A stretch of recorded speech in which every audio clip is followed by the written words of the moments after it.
En uno de los más recientes posts que hicimos, alguien escribió como, ese podcast es pura lambedera. Y yo estoy de acuerdo con esa persona. Yo soy muy poco crítico en las entrevistas, porque yo estoy enamorado del trabajo que está haciendo esa gente. Ay, esa película tan mala, dice la gente. Bueno, pero hágala. Vaya, hágala. Vaya, clávese 2-3 meses haciendo eso. Vaya, clávese 5 años postulándose a convocatorias. Vaya a todos los cursos y a las becas de reescritura de guión. Vaya, convenza a productores. Claro, y los críticos piensan otra cosa, y es: yo no me puedo enamorar de los procesos. Yo no me puedo... O sea, tengo que distanciarme porque mi labor es la crítica. Entonces... Pero gente que hace cine no hace crítica, porque lo importante no es la película, sino el oficio cinematográfico. O sea, tú cómo has aprendido a ser director de fotografía, tú cómo has construido tu carrera como editor, como sonidista, como director de arte. Y además porque es que si encuentra uno esa persona que ha trabajado en 5 o 6 películas y en diferentes... como con diferentes colores, con diferentes texturas, con diferentes géneros, con diferentes directores, pues es muy interesante saber cómo una persona que trabaja en cine pues conoce todos esos oficios.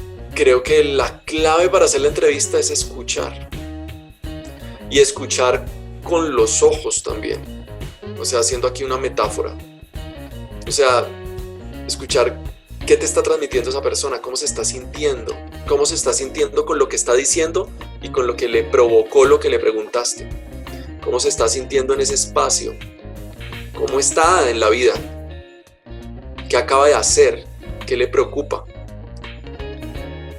Y creo que la clave para la entrevista es escuchar, nada más.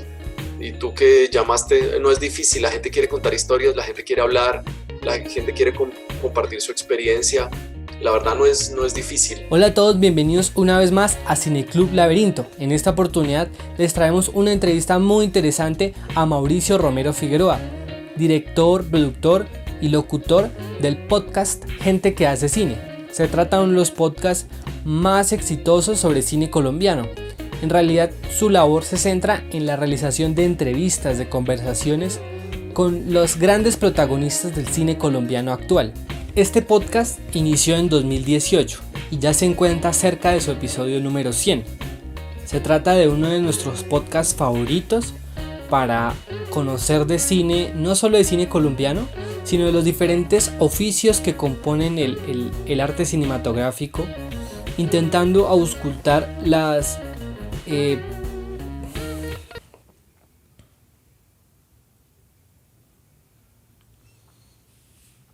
intentando estudiar cada oficio y así darnos un entendimiento mucho más completo y complejo de lo que significa la realización de cine. También se realizan entrevistas a productores de festivales, a programadores, a críticos de cine y demás personalidades que integran lo que significa el amplio universo del cine que se extiende más allá de los actores o los directores. La labor de Mauricio no solo se centra en la realización de este podcast, sino que además produce otros podcasts muy interesantes. Los invitamos especialmente a que escuchen Gente que hace podcast, un espacio para conocer más sobre este fabuloso universo podcastero. También es profesor, es pedagogo, educador, que ha trabajado en temas de innovación en educación con organizaciones gubernamentales. Lleva cerca de 25 años trabajando como profesor en colegios de Bogotá en las materias de cine. Se trata de, para él, la labor más importante que él ha desempeñado y la cual lo ha definido como cinéfilo.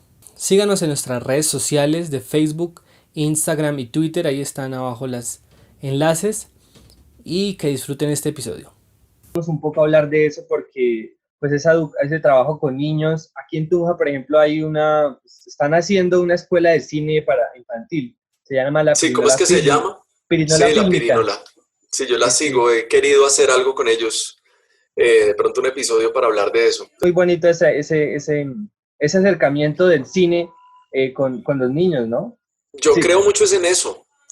Me parece que hay parte de digamos como de la crisis, y no hablando de esta, sino como de la crisis en general de audiencia en salas o de consumo de contenido nacional o de consumo de otro tipo de contenidos, es porque no tenemos una formación o una academia adecuada en la primera infancia del cine, que yo le llamo. Y es qué pasa con los estudiantes de grado 11 hacia abajo. Como que nos preocupamos de los estudiantes de cine cuando entran a las escuelas de cine, cuando entran a las universidades, cuando entran a las facultades de comunicación, cuando muestran como interés en lo audiovisual ya en etapa universitaria. En colegios hay muy poco. Generalmente es como una electiva, como una cosa ahí que se le ocurrió a cierto profesor loco de inglés o de español en un círculo literario, pero hay muy pocos colegios y muy pocas escuelas en general que hacen formación audiovisual. Yo tuve la fortuna durante más de una década de ser profesor de cine en colegios. Entonces, era el profesor de cine en colegios.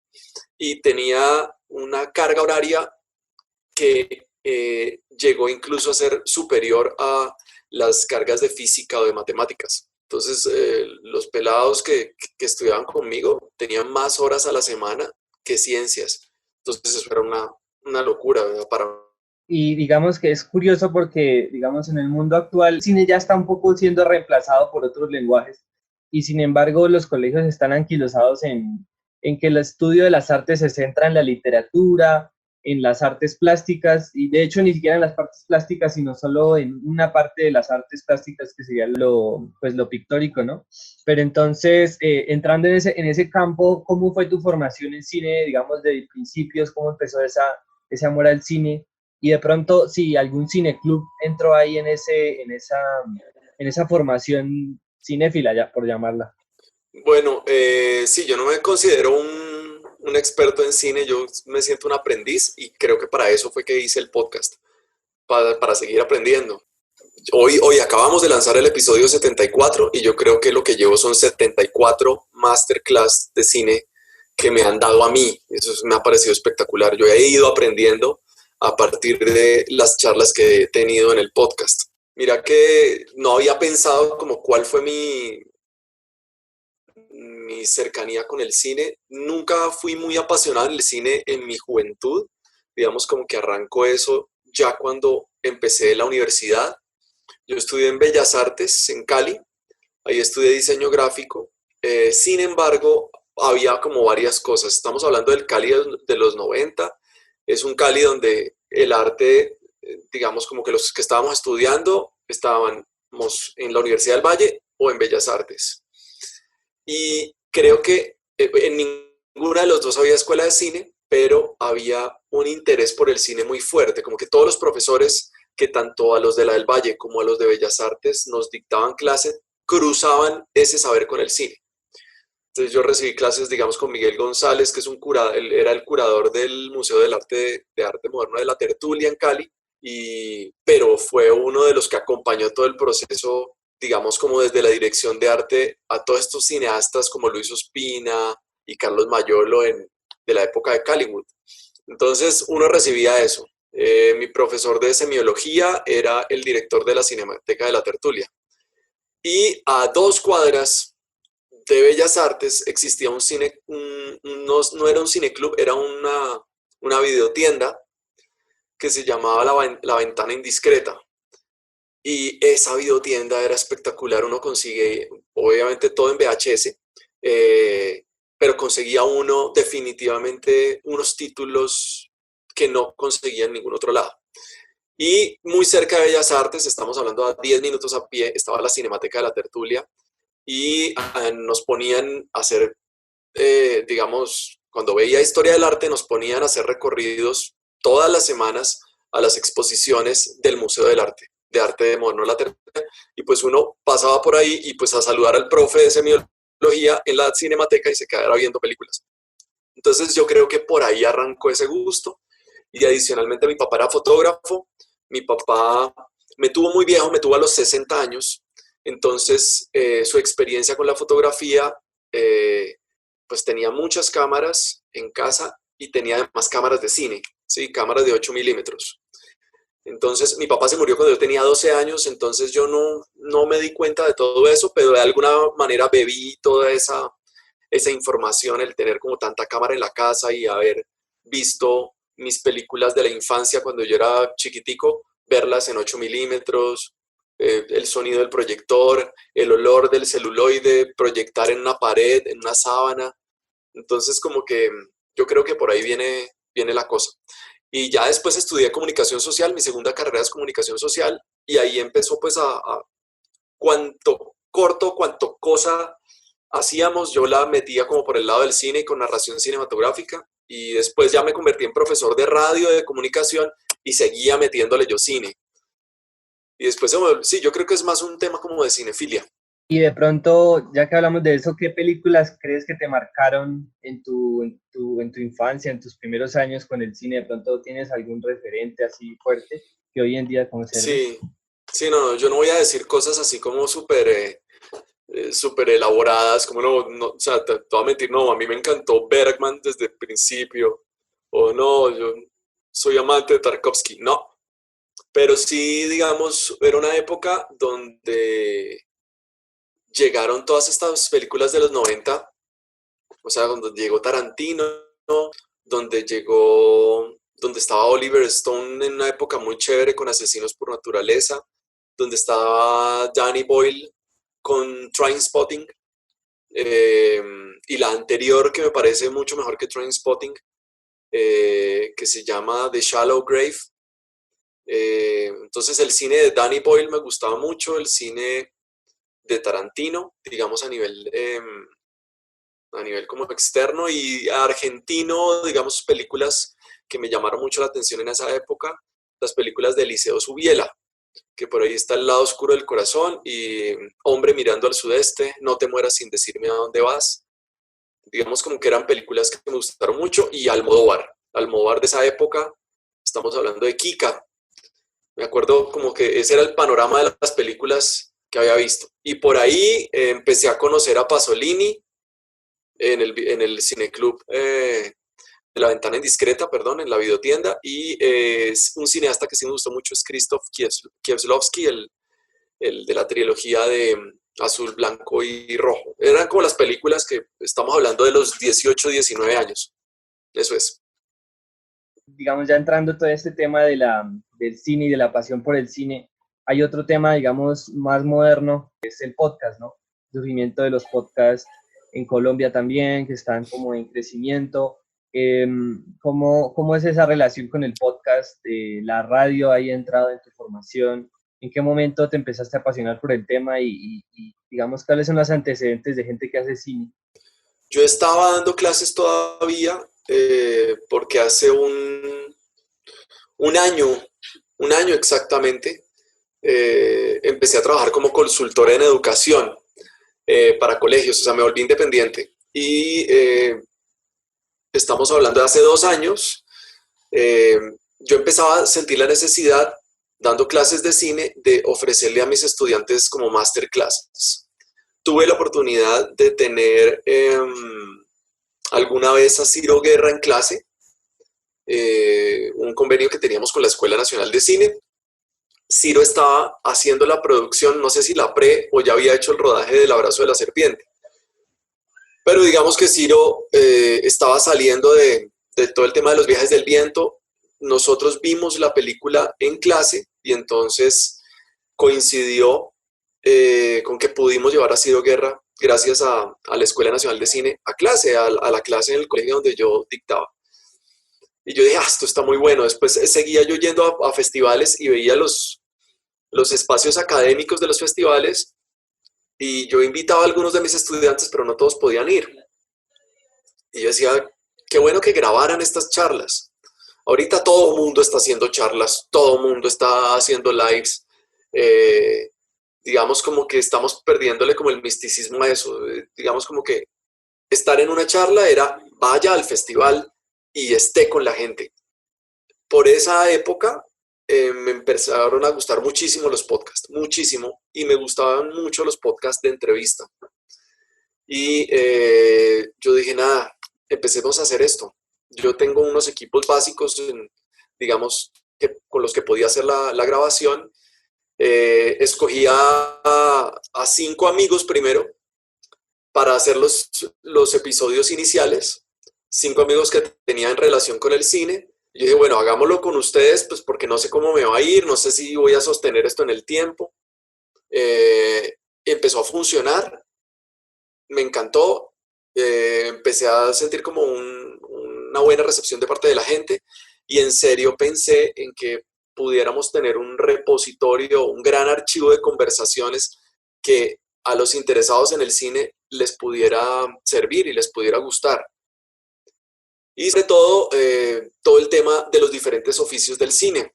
Generalmente se entrevistan a los directores y se entrevistan a los productores y mucho y a los actores, pero poco o nada se entrevista a todos los otros departamentos y ahí hay una cantidad de gente que tiene una gran experiencia. En muchas ocasiones tienen más películas a cuestas que un director o una directora. O sea, un diseñador sonoro, un músico, un microfonista, un editor, han trabajado en más y en más variadas y más distintas películas que un director o una directora, sin demeritar lo que hacen ellos, porque son los que ponen el pecho de la producción creativa. Pero de todos modos hay una cantidad de gente hermosísima que tiene muchas historias que contar y eso fue como las ganas iniciales de hacer el podcast y creo que ha funcionado muy bien. Creo que también ha motivado la creación de nuevos podcasts, no necesariamente de comunicadores sociales como yo o de cinéfilos, sino de los mismos creadores. Hay un podcast muy bueno que se llama Lynch Podcast, eh, que es hecho por un director.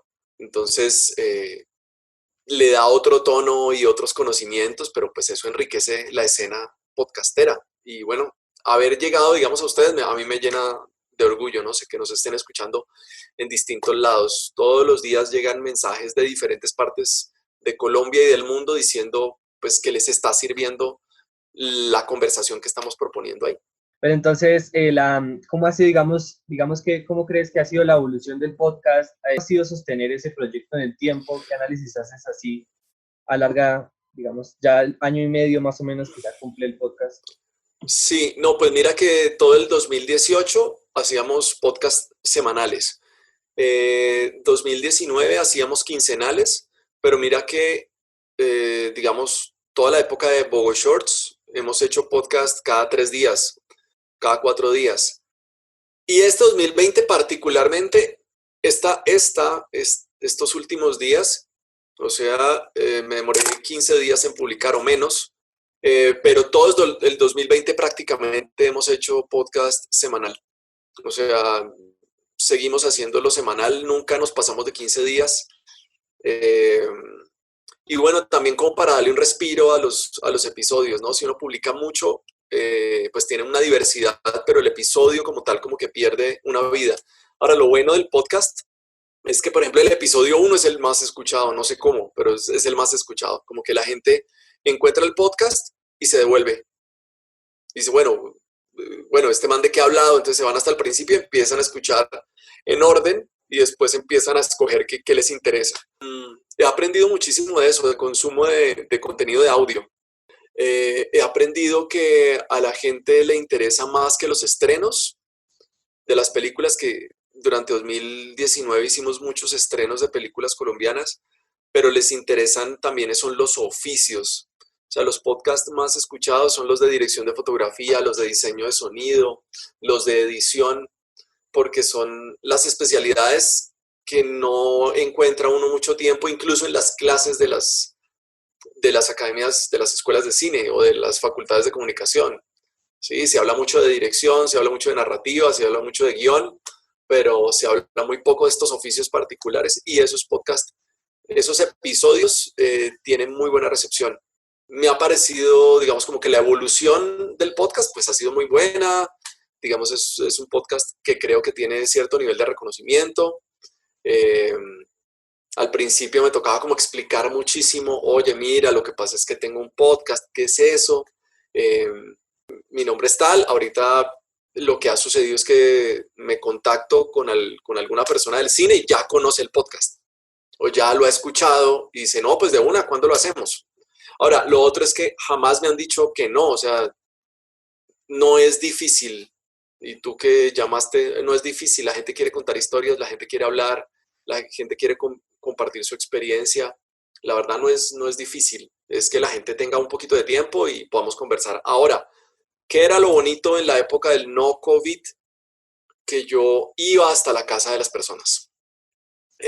Muy pocas veces hacíamos comunicación remota y unos episodios, pues el que estamos lanzando hoy, pues es Colombia-París. Hemos hecho Colombia-México, Colombia-Los Ángeles, Colombia-Miami, pues por ese tipo de cosas, pero en la medida de lo posible tratábamos de hacerlo presencial, de tomarnos un café o de tomarnos algún licor y charlar. Ese contacto lo extraño muchísimo y eso hacía que la conversación fuera muy cálida, que fuera muy, muy chévere.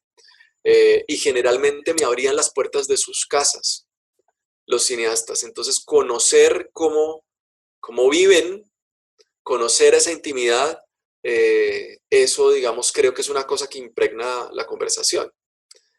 Incluso hacer preguntas diferentes como, bueno, ¿y vos de qué vivís? ¿Y cómo haces? ¿Y cómo te organizás? Eso hace parte también del podcast y eso también es un aprendizaje desde el oficio que es importante. Y entonces, entrando en ese tema del quehacer del podcast, digamos, ¿alguna vez ya habías tenido experiencias de hacer podcast? ¿De pronto aprendiste de algunas otras anteriores? No, el primer podcast fue gente que hace cine y ahora ya tenemos 4 podcasts más dedicados a diferentes cosas de gente que... Sí, Ayer lanzamos uno, creció la familia. ayer precisamente lanzamos uno nuevo que se llama Gente que lee cuentos. Ahí también vamos a leer guiones. Ahí nos unimos con varios locutores y con varios podcasteros. Yo voy a hacer lectura, pero la idea es que haya muchas voces. Tenemos uno de bicicleta y tenemos uno de podcast. Uh-huh. Sí, los he escuchado, muy bonitos. Me gusta bastante el de gente que hace podcast, me parece fabuloso. Escuchar a Sara Trejos, a Juan Dapo, es muy, muy chévere el abordaje. Y bueno, entonces, frente a este tema de gente que hace cine, digamos que el aporte a la cinematografía es bastante interesante y yo a veces lo conecto con el tema del periodismo cultural en cine, ¿no? Y ahorita, por ejemplo, pues, murió la revista Arcadia, que era una revista que estaba dando mucho de qué hablar respecto al periodismo cultural y en cine también. Digamos, el ecosistema de medios a veces parece un poco pobre, ¿no? En los grandes medios no hay un buen periodismo cultural y mucho menos en cine, como que el periodismo cultural en cine se centra en entrevistas súper rápidas a los headlines, a los grandes nombres de las producciones y más allá no hay mayor cosa. Digamos, ¿tú cómo analizas ese tema del periodismo cultural en cine? No, pues claro, es bien complejo. Ahorita pues hay precisamente un episodio que habla como de la lucha de las revistas que se dio precisamente en el marco del FICSI, cuando tenían todo listo, la gente de la revista Cero en Conducta.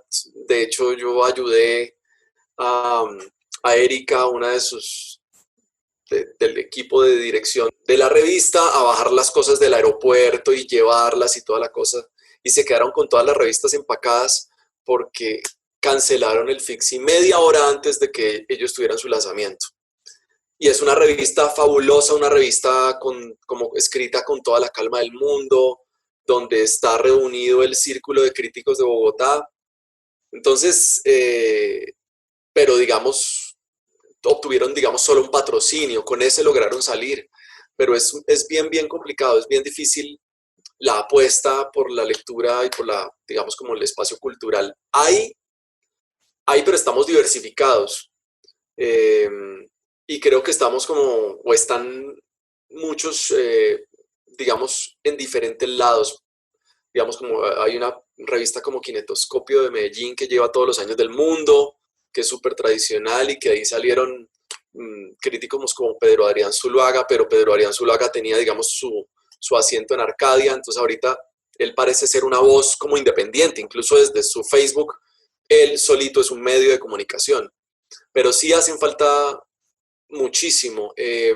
Digamos en audio, en los podcasts empezaron a salir muchas iniciativas de gente independiente haciendo crítica o reviews de películas. De eso hay así, saturación a la lata.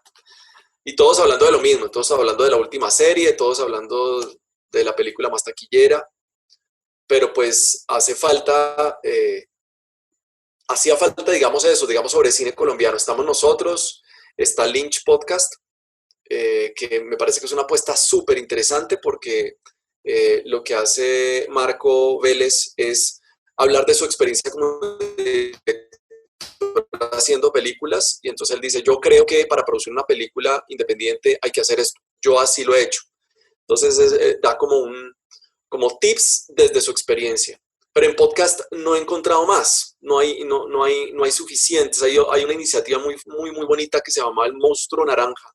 Se reunían jóvenes de diferentes oficios y hablaban sobre todo desde la animación, cómo hacer las convocatorias, pero también como que no volvieron a publicar hace ya un buen tiempo. El tema con los podcasts es la constancia, cómo hacer que podamos sobrevivir, porque yo, por ejemplo, cada vez le dedico más tiempo al podcast. De hecho, trabajo con una persona adicional que se llama Camila Guerrero, y justo antes del COVID habíamos hecho un pool de colaboradores que nos iban a ayudar en los episodios en vivo, que ya estábamos haciendo episodios en vivo. Ahí respondiéndote un poquito a tu pregunta del crecimiento, pues empezamos a crecer tanto que ya estábamos haciendo shows en vivo. El podcast en vivo lo estábamos haciendo en asocio con Cine Tonalá. Entonces nos estaba yendo muy bien en ese sentido a nivel de impacto.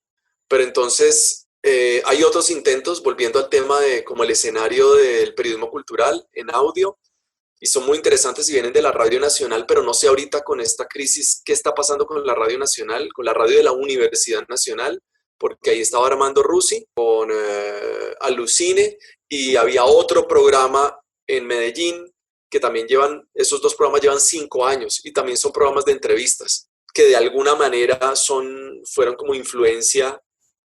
Bueno, yo no los conocía, yo arranqué haciendo gente que hace cine, como a los 5 o 10 episodios los encontré y dije, wow, de alguna manera fue como o sea, esta gente es la que lleva más tiempo que nosotros haciendo esto. Y hay que aprender de ellos, y tienen un banco de entrevistas también grandísimo. Pero dentro de radio, ellos no han podido pasar eso a podcast para que se puedan consumir todos esos episodios en Spotify o en donde sea. Entonces, pues nada, yo creo que las alternativas deben ser cada vez más.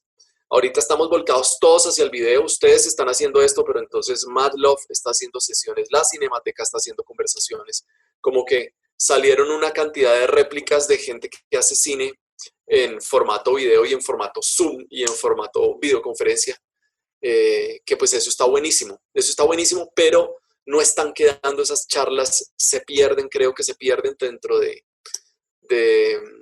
del scrolling del Facebook, y creo que eso sí es lo que tiene el podcast. Deberían estar todas esas charlas en formato audio, es lo que pienso. Y nosotros vamos a seguir hasta donde se pueda. Sí, claro, es que este formato es bastante enamorador. Yo he intentado a mis conocidos enamorarlos del podcast y en algunos los he conseguido. Por ejemplo, pues, difícil, a la gente le gusta más el video. Sí, no, y que tienen que descargarse la aplicación y que no sé qué, pero cuando ya están agarrados ya no lo sueltan porque es impresionante la calidad. Digamos, algo que uno quiere mucho de gente que hace cine es la calidad del audio, el sonido, los detalles en las voces que le dan mucha fuerza, pues no es simplemente la información, y también la calidez misma de la grabación, la posibilidad de estar en las casas de los entrevistados. Esto es bastante bello, que también lo tienen los podcasts narrativos, también su fuerza frente al tema digamos, de la forma en cómo está concebido el podcast. Yo siento que hay un amor por los procesos, ¿no? Por cómo se construye una película, que de hecho algo me pasa a mí con el cine colombiano, y es que soy poco crítico con el cine colombiano que veo, me queda difícil. Bueno, hay casos ya que se pasan digamos, de que es como impresentable algunas películas a veces que ni siquiera se esfuerzan, pero en general me cuesta ser un poco crítico, y pues eso a veces está bien, ¿no? Digamos, no todos tienen que ser críticos de cine, no todos tienen que tener esa vocación. En gente que hace cine, un poco lo que se rescata es el amor por los procesos, por cómo se construye, que muchas veces no puede dar las grandes obras, los grandes clásicos, pero de ahí se va construyendo pues algo que la gente pueda apreciar pues en la cultura, ¿no? No, total. Mira que hace poco, en uno de los más recientes posts que hicimos, alguien escribió como, ese podcast es pura lambedera. Y yo estoy de acuerdo con esa persona. Yo soy muy poco crítico en las entrevistas, porque yo estoy enamorado del trabajo que está haciendo esa gente. O sea, hay mucho que aprender de esas personas.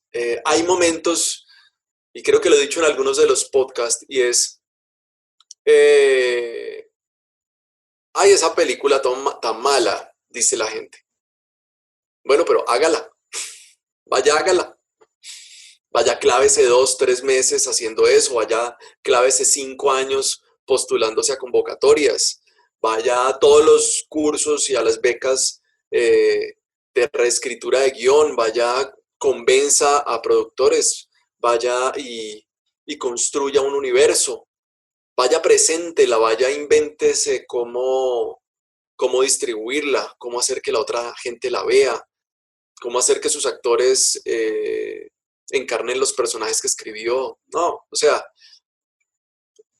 claro, y los críticos piensan otra cosa, y es, yo no me puedo enamorar de los procesos, yo no me puedo, o sea, tengo que distanciarme porque mi labor es la crítica. Entonces, pero gente que hace cine no hace crítica. Gente que hace cine es gente que hace cine hablando de lo que hizo. Y yo trato de preguntar cada vez menos y trato de intervenir cada vez menos. Trato que el protagonista sea esa persona hablando porque lo que quiere es contar una historia, contar su experiencia. Y esa experiencia le sirve a otros e inspira a otros. Punto.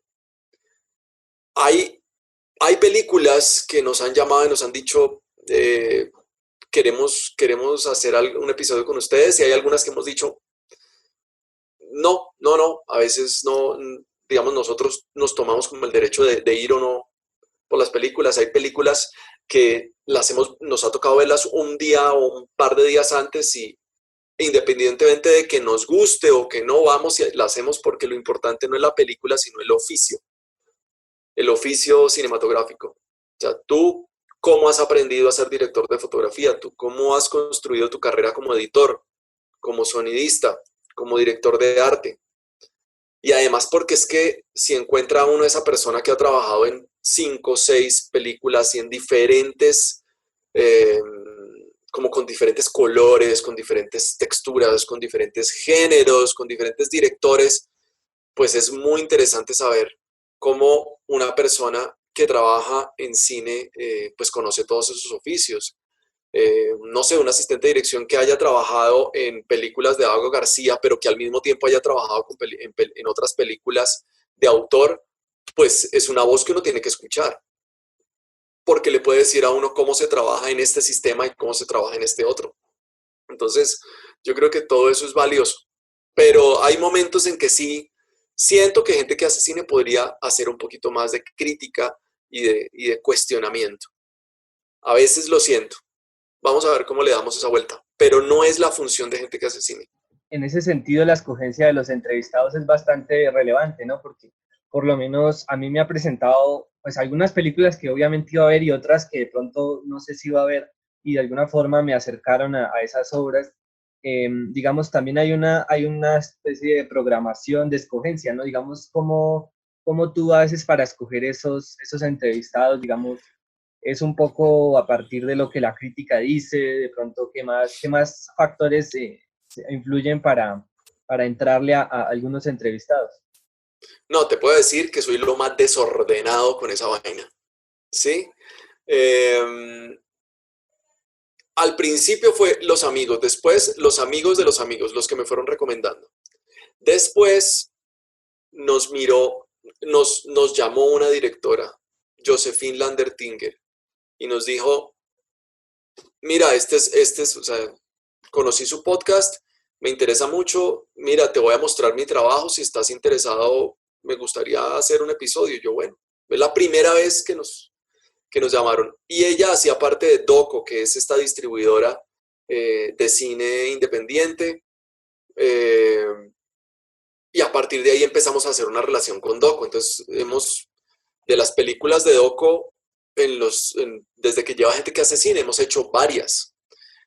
Y eso ha hecho entonces que empezamos a entrar en las bases de datos de las agencias de comunicación de las películas. Entonces ya nos empezó a llamar Black Velvet, ya nos empezaron a llamar diferentes agencias a decir, mire, este es nuestro catálogo de distribución y de exhibición de películas de cine colombiano, diga, ¿qué quiere? Entonces, como que después la agenda la empezó a marcar los lanzamientos de las películas. Al mismo tiempo empezamos a ir a festivales, entonces la agenda empezó también a nutrirse entre películas, o sea, agencias de comunicaciones que nos decían qué películas colombianas iban a lanzar, más festivales y qué nos encontrábamos en los festivales. Y a partir de ahí empezamos también a hacer un cruce como, uy, ¿qué no hemos hecho? Como hacer nuestra gestión de producción. Y ahí fue como, por ejemplo, nada, yo voy a buscar a Carmiña Martínez de Pájaros de Verano porque me encantó la actuación de ella. Y empieza a conseguir el teléfono, la llama a uno, hoy somos grandes amigos. Y así ha sido, ¿no? Como, bueno, ¿qué otra cosa nos falta? Tenemos una gran deficiencia en todo lo que es sonido, en montaje solamente tenemos un episodio, entonces es una cosa que vamos a ir a hacer más. En música para cine tenemos solo un episodio. En todo lo que es sonido tenemos como 3 nada más. Foto fija tenemos 1. Dirección de fotografía ya tenemos como unos 3 o 4. Hay muchos directores, entonces digamos como que uno de los objetivos es empezar a balancear y que haya más técnica, más oficios diferentes en cada uno de los departamentos. A veces también ha llegado gente, por ejemplo, Cata Dueñas, le agradezco muchísimo porque ella produjo 2 episodios dedicados a los festivales de cine en el exterior. O sea, ella trajo a mi casa al director del Festival de Cine de Buenos Aires, Cine Colombiano en Buenos Aires, y al director del Festival de Cine colombiano en Berlín. Y con ella también hicimos la gestión del Festival El Perro que Ladra del Panorama de Cine Colombiano en París. Nos falta el de Nueva York. Pero ella hizo esa producción, ella me contactó y me dijo, oye, yo te hago esa producción, yo te consigo la gente, que es importante que hagamos un ciclo o una serie de podcasts dedicados a estos festivales que están llevando el cine colombiano al exterior. Entonces, te puedo decir que hay momentos en que nos sentamos con Camila y decimos, necesitamos hacer estos episodios, necesitamos buscar a estas personas. Y también ha habido como un tema como de medio marketing y es como, ¿qué personaje haría que se movieran estos públicos? ¿Sí? O le pegaría a estos públicos que necesitamos como potenciar un poquito más. Entonces, a veces jugamos un poquito con esto. Como, uy, chévere un actor de una serie. O chévere una persona que haya trabajado en estas y estas series. Como para mover otros públicos, no simplemente como públicos eruditos que se ven películas como Cocote, sino otro tipo de personas que puedan llegar a eso. Por ejemplo, el gremio de los actores les interesa mucho que entrevistemos a otros actores o que entrevistemos a coach, a gente que hace coaching actoral, porque también nos escuchan muchos actores. Entonces, el escenario afortunadamente es grandísimo. Ya que hablas de la gente que está detrás de los micrófonos, ¿quiénes más están detrás de, digamos, de la producción del podcast o quiénes han estado ahí? No, fundamentalmente somos 2 personas. Camila Guerrero hace todo lo que es la página web y los newsletters y toda, digamos, como una asesoría. Ella es como mi coach en redes sociales. Entonces, ahorita ella está alejada porque está haciendo sus cosas de tesis y eso, pero ella, mejor dicho, todos los días hablamos y ella es como la que es como la directora de producción de todo el tema de redes sociales. Cuando estábamos haciéndolos en vivo, entonces ella hacía toda la producción de fotografía y video, pero ahorita, digamos, pues lo estamos haciendo de otra manera, pero fundamentalmente somos 2. Pero yo soy el que hago la edición, yo soy el que hago grabación y edición y los guiones y todo. Cuando alcanzamos a trabajar un par de semanas con los colaboradores, antes de que arrancara lo del COVID, ellos ya estábamos distribuyendo funciones, era muy chévere, entonces yo mandaba, incluso hubo gente en Medellín que se ofreció y estaba haciendo edición de video, algunos estaban limpiando audios, porque todos los audios toca quitarle las muletillas, quitarle los espacios, quitarle la levantada tuya, contestar el teléfono por otro lado, todo ese tipo de cosas toca quitarlas, limpiarlas, hacer compresión, todo ese tipo de cosas las estamos haciendo con los colaboradores, pero digamos el 99, 98% de toda la historia de gente que hace cine he sido yo haciendo todo. Es, es un poquito parte como del obsesivo, pero además pues me gusta. Y pues este tema de la sostenibilidad del proyecto, digamos, ya que ahorita hablábamos de proyectos que se han caído como Arcadia, digamos, yo conocí un canal de YouTube, no sé si se lo vio, que era Fotogramas al Aire, que era de como un crítico de Medellín. Ese canal estaba chévere, producía contenido muy bueno, pero se cayó y era como de los pocos escenarios en YouTube que comentaba cine colombiano constantemente. ¿Cómo han hecho para que el proyecto sea sostenible económicamente? Y digamos, qué expectativas hay para el futuro para que siga manteniéndose. No, pues, o sea, fundamentalmente lo he sostenido económicamente yo con mi trabajo por fuera del podcast. O sea, mis horas de trabajo las ha sostenido, pero de un tiempo para acá empezamos a hacer todo el modelo de patrocinios. Obviamente, son ingresos que entran para sostener un poco la producción del podcast, pero no se vive de esto. No se vive de esto. Creería que el podcast y cualquier podcast, uno lo tiene que hacer pensando en que tiene que ser algo que le guste mucho a uno, que sea algo con lo cual, como dice en el último episodio, el más reciente episodio que hicimos con gente que hace podcast, que entrevisté a un podcaster español, él decía, el podcast debes escoger un tema con el cual tú durarías horas y horas hablando con tus amigos en un bar. Y pues eso fue lo que hice, eso fue lo que escogí. Me encanta hablar de cine todo el día. Pero entonces empezamos a hacer el modelo de patrocinios. Entonces, dos empresas nos están apoyando ahorita. Nosotros tenemos un modelo de patrocinio realmente muy económico para las empresas y además también ajustado a lo que nosotros podemos ofrecer. O sea, nosotros no tenemos 1.000.000 de descargas, ¿sí? Tenemos miles de descargas. Estamos llegando creo que a 50.000 descargas de gente que hace cine, lo cual para un podcast está muy bien. Está muy bien y sobre todo por los contenidos que hacemos, que son contenidos de 1 hora.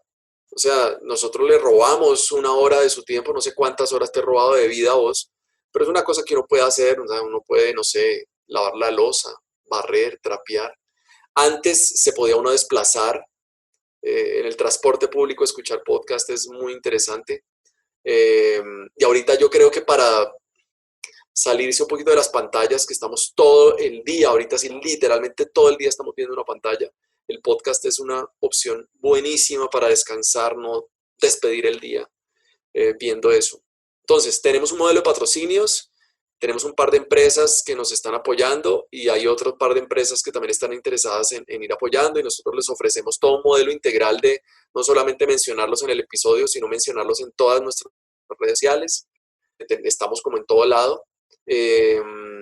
Y el podcast ha servido, digamos, como para otras cosas. O sea, yo doy asesorías en producción de podcast a empresas y a instituciones educativas, sobre todo. Entonces, digamos como que el podcast es finalmente un producto que tú creas, pero para ofrecer tu trabajo en otras instancias. Eso fundamentalmente es lo que estamos haciendo. Y estamos presentando convocatorias, todas las convocatorias que han salido del Ministerio de Cultura y de Artes, de RTBC, y pues el podcast ayuda muchísimo. Hay algunas convocatorias que se pueden presentar como podcast para conseguir digamos, como patrocinios o becas. Entonces, eso es lo que toca ir buscando, estar como muy atento a eso, pero la financiación es súper compleja, es súper compleja. No hemos llegado todavía a niveles de descarga, además como es tan de nicho el podcast. O sea, el podcast es un podcast de entrevistas largas sobre cine, pero además cine colombiano, entonces el nicho es muy, muy pequeño. creo que el nicho lo tenemos cubierto de una manera buena, pero no es un nicho que da para tener millones de descargas que te permitan monetizar. Y frente a otro tema un poco diferente, pero pues al final complementario, es, digamos, frente a las técnicas de entrevista, esa formación en la forma en que haces entrevistas, viene supongo de la universidad, de pronto ya tenías más experiencia y digamos, ¿qué es lo que consideras fundamental ahí, como, no sé, a modo de consejo un poco también podría ser para la gente que quiera hacer entrevistas? Mira que un estudiante del externado me pidió eso de 5 tips para hacer entrevistas hace poco. Entonces yo lo hice muy juicioso, ¿no? Como primero, lo debo tener por acá, como primero, consume todo lo que puedas relacionado con la persona con la que vas a conversar. Consume lo que se haya escrito de esa persona, lo que se haya grabado de esa persona en audio y video, pero también consume lo que esa persona haya producido. O sea, lo que se haya escrito sobre ella, pero también lo que esa persona haya escrito. Pues primero, entonces consumir todo lo que se puede. Y en el caso de cine, entonces me tengo que ver las películas, los cortos, si no se consiguen, tengo que ver cómo los consigo. Bueno, consumo todo eso. Después, al mismo tiempo, entonces, paso 2, escribe ideas, escribe preguntas. Tercer paso, ordena esas preguntas y, y trata de categorizarlas de acuerdo a ciertos temas y trata de crear como una línea de tiempo para que esa conversación tenga algún sentido y esas preguntas tengan relación entre sí mismas, entre ellas. Cuarto, manda todo lo que te acabo de decir al carajo. Todo. Preséntate a la entrevista sin ese listado de preguntas. Y quinto, dedícate a escuchar. Y disfrútalo. ¿Sí? Estábamos haciendo un documental con un primo mío, que es un documental que quedó ahí en remojo. Es un primo que tiene muchísima experiencia en cine y en todo. Es una eminencia. Y estábamos haciendo el documental y yo estaba haciendo las entrevistas. Esto fue hace mucho tiempo antes de hacer el podcast. Y él me decía, déjalos hablar. Espérate que termine. Incluso en los silencios, espera. Yo, wow, sí, espérate. Porque yo interrumpía mucho y me pasa todavía. Ahora me toca interrumpir porque estamos en una videollamada, entonces si yo no interrumpo, la persona no para. Entonces, creo que la clave para hacer la entrevista es escuchar. Y escuchar con los ojos también. O sea, haciendo aquí una metáfora. O sea, escuchar qué te está transmitiendo esa persona, cómo se está sintiendo con lo que está diciendo y con lo que le provocó lo que le preguntaste. Cómo se está sintiendo en ese espacio, cómo está en la vida, qué acaba de hacer, qué le preocupa. Y creo que la clave para la entrevista es escuchar. Escuchar, nada más. Entonces, esas son mis claves. Y eso es lo que hago siempre. Claro. Yo nunca llevo listado de preguntas. Siempre me siento a conversar, a ver qué pasa. Pero he preparado hartísimo antes. He leído, he consumido, en fin. Bueno, entrando en otro tema, ¿cómo es tu rutina de cinematográfica? Digamos, ¿dónde ves cine? ¿A qué lugares vas a ver cine en Bogotá? Digamos, ¿cómo es esa, digamos, también qué medios consumes para informarte de cine, los que te parecen como más importantes? Ya, no, pues como en Bogotá, digamos como el circuito de los cines, digamos, como comerciales, pero dedicados a cine como independiente o cine colombiano, que son Avenida Chile y también Calle 100, esos dos. A nivel de cine independiente, pues por supuesto la Cinemateca Amante, además amantísimo de la nueva Cinemateca, que es hermosa. y Tonalá. Tonalá me encanta como lugar, aunque no disfruto mucho sus salas de cine porque son muy incómodas, pero Tonalá es un sitio espectacular. Los festivales de cine, eh, y de un tiempo para acá, los lanzamientos para prensa de las películas. Entonces, ir a cine a las 10 de la mañana es una maravilla. Eh, y pues como sin tanta crispeta y tanta gaseosa, sino pues solamente periodistas y críticos de cine. Entonces, como que ese plan se había vuelto el plan de 2019 y principios de 2020. Y mucho Retina Latina, mucho Movies, mucho Punet, mucho cine.ar, poco Netflix, eh, archive.org, bueno, como todas estas otras movie, en fin, como plataformas, pero no veo tanto cine como quisiera.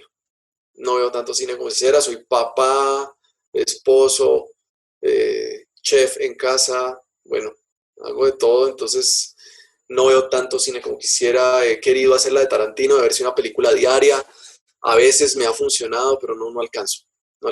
Pero a la semana por lo menos me siento a ver 1 o 2 películas por semana. Ahora sí, el tema de los jóvenes, digamos, ¿cómo ha sido esa experiencia de trabajo con jóvenes con los estudiantes en los bachilleratos?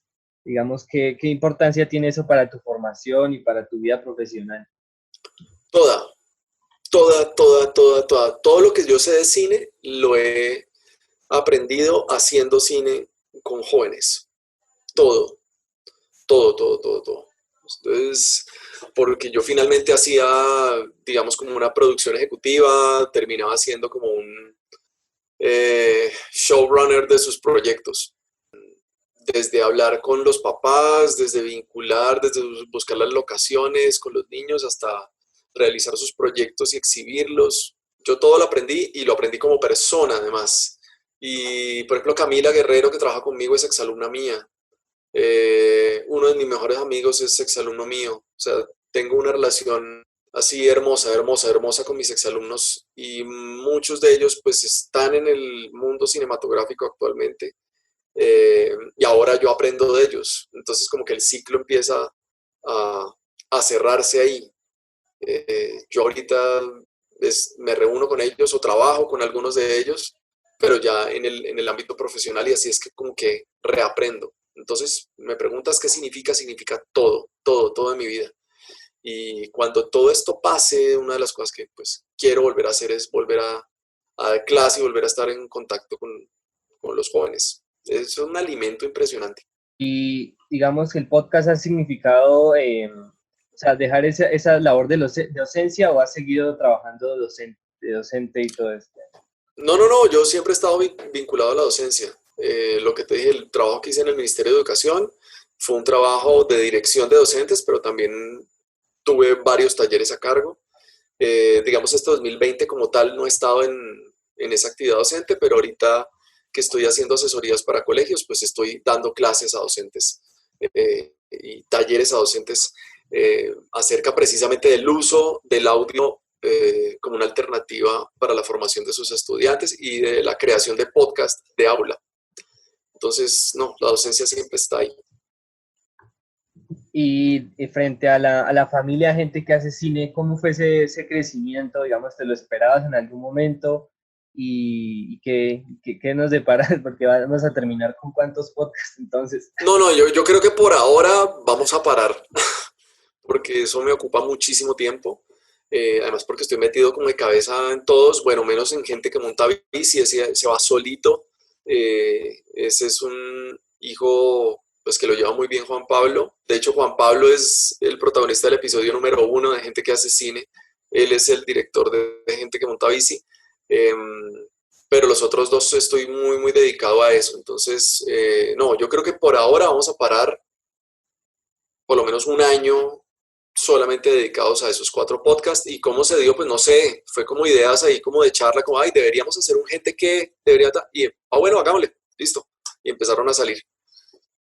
Entonces, no ha habido mucha planeación en mi vida en general, no tengo mucha sea, soy muy organizado, pero no tengo mucha planificación en cuanto debería yo hacer esto, sino muy al espíritu podcaster es, ¿quieres hacer un podcast? Dale, hazlo, no pienses tanto. Dale, y así ha sido. Frente al tema de cómo consumes cine, digamos, ¿qué medios consumes? ¿Qué revistas, qué otros youtubers, podcasts consumes sobre cine que tú recomiendes? O sea, estoy suscrito como a todos los festivales y a la producción, digamos, de los festivales y esos, digamos, como que sí. Y estoy suscrito a todos los canales de las agencias de comunicación.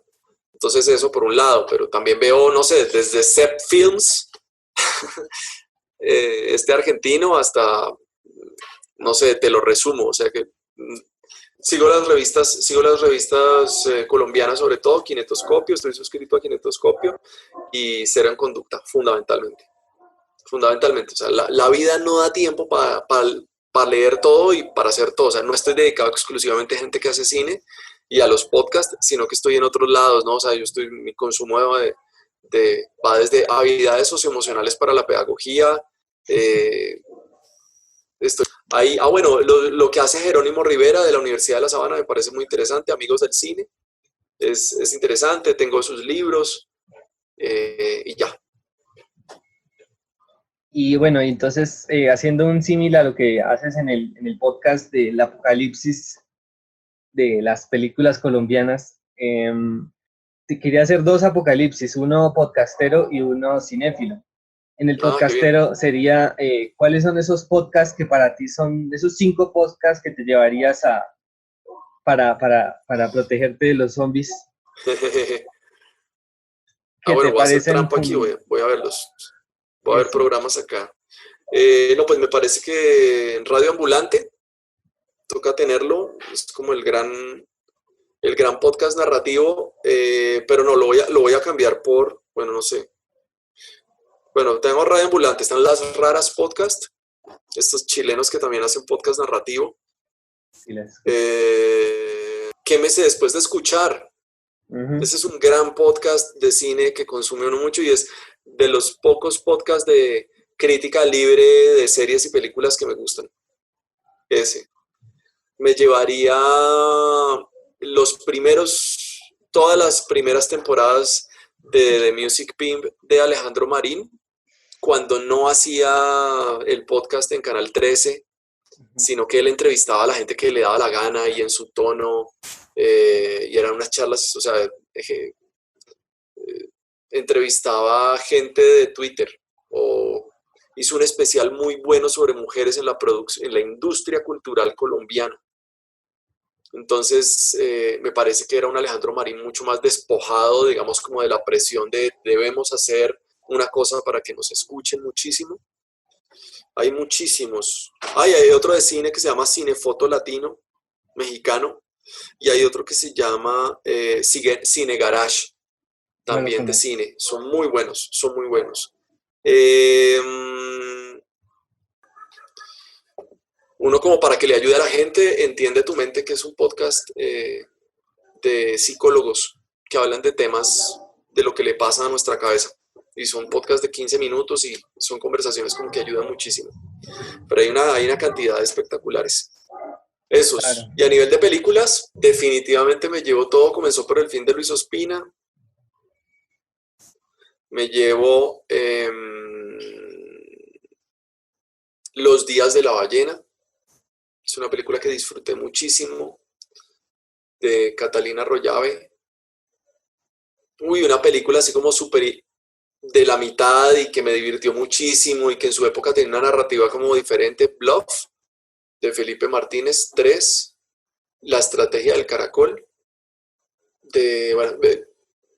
Cojo Los días de la ballena porque ahí viene como toda la sangre de Víctor Gaviria, pero creo que Lavaperros de Carlos Moreno. Estas son las 5. Y cada vez estoy más seguro. Lavaperros no la he podido ver, pero tú la viste porque no la han presentado. Sí. Me enviaron el link, que esa es otra como ventaja que he tenido últimamente, y es que me envían los links y puedo verlas. Si no las puedo ver en las funciones de prensa, las veo en pantalla personal. Entonces, pues nada, muchísimas gracias. Que sigas escuchando gente que hace cine. Sí, larga vida a gente que hace cine y que... Hermano, lo mismo. Muchísimas gracias Larga por vida este buen al contenido. Cineclub. Ojalá que nos veamos en Tunja próximamente. Listo, bueno, un abrazo Listo. entonces, Chao, que estés muy hermano. bien, Que estés feliz bien. día, gracias. Chao.